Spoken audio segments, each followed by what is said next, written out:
Attorney General says a custody battle plays a key role in the Pike County massacre. Good evening, everyone. I'm Craig McKee. My co-anchor Tanya O'Rourke is in Pike County tonight. Tanya? Well, Craig, you know, this case has stumped so many for 2.5 years, but just in the last hour, we learned an enormous amount about this case at a news conference that happened right behind me here. Now, that wrapped up about an hour ago, and what we learned in that news conference is that 4 members of the Wagner family are now charged in the 8 murders. Let's take a look at these folks. On the right, you have Jake Wagner. He is the father of Hannah Rodin's older daughter, who is one of the children who survived the Rodin family massacre. Also arrested Billy Wagner, Angela Wagner, and George Wagner IV. In addition, there are 2 women arrested. They are accused of obstruction of justice and misleading investigators. They are the mothers of 2 of the murder suspects. And just moments ago, Governor-elect Mike DeWine was speaking to me, and we talked about many things regarding this case. Listen to what he had to say. Explain to me the emotions of today for you and your team. Well, this is a very emotional day. You know, the first thing we did after the 4 people were picked up and were put behind bars is we met with the family members. And, you know, that's always very emotional. Look, they've been through a lot. 2.5 years is a long time. They were very critical in some junctures of this investigation and how it was being run. How did they respond to you today? Well, they're very happy. You know, several members hugged me and hugged the sheriff, and look, I mean, they've been through hell. I can't imagine what they've been through. I mean, you think about when you lose someone, how tough it is, and then you imagine losing 8 people, basically 2 generations. You can't, I don't think any of us can fathom the pain that they have gone through. So sure, if I was them, I would have been frustrated. I was frustrated. Our investigators were frustrated, but we had to keep our eye on the ball. We had an objective, and the objective was to find the truth, to find who did this, to gather enough evidence to successfully prosecute them. And so, you know, these cases, they evolve.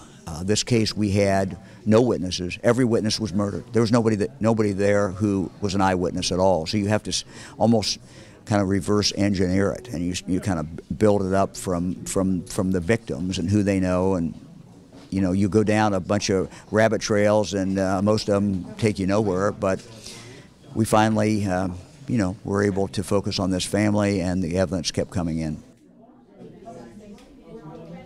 An extraordinary amount of investigative work. I'm joined by one of our investigative reporters, Hillary Lake, and you have with you Chief Reader here, so you guys can talk a little bit more about this investigation. Right. So Pike County Sheriff Sheriff Reader, you have been sort of the face of this investigation from the get-go. You had only been on the job a few months when the murders happened. In every press conference we've seen you, every interview, you've always shown emotion, anger. Your face would get red sometimes. How are you feeling tonight about what happened? Well, tonight, surely it's a relief. It is. It's a lot of weight taken off my shoulders. It's been a long time coming. I'm not the most patient person.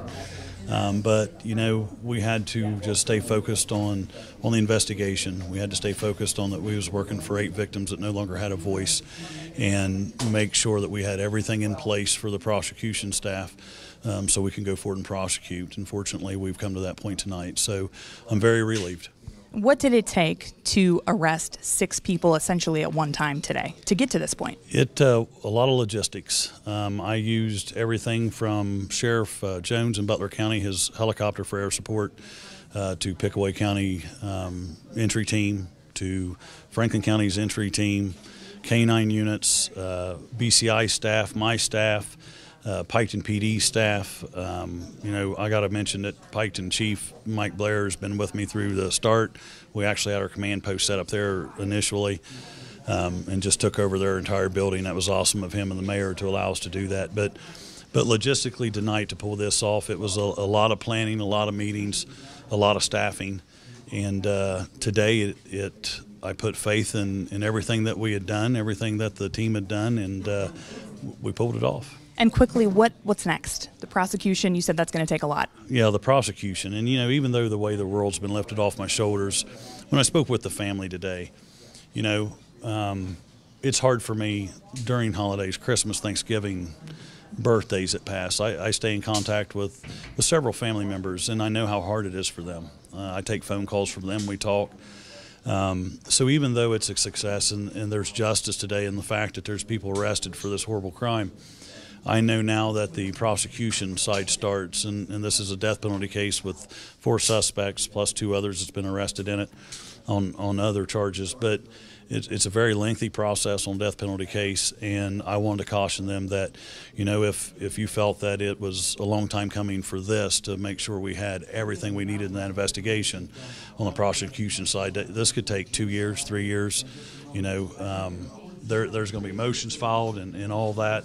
So I want to prepare them that, hey, even though today's a success and you have that justice now, you know that the investigation's over, they're in jail, prepare for the long road ahead, because it will be. And like I talked about earlier, I feel that families of victims, they get victimized again due to the way the justice system is. And it is what it is, but they'll have to come to court. They'll have to take their time away from home. They're going to have to see these suspects at court. They're going to have to hear the things that's happened.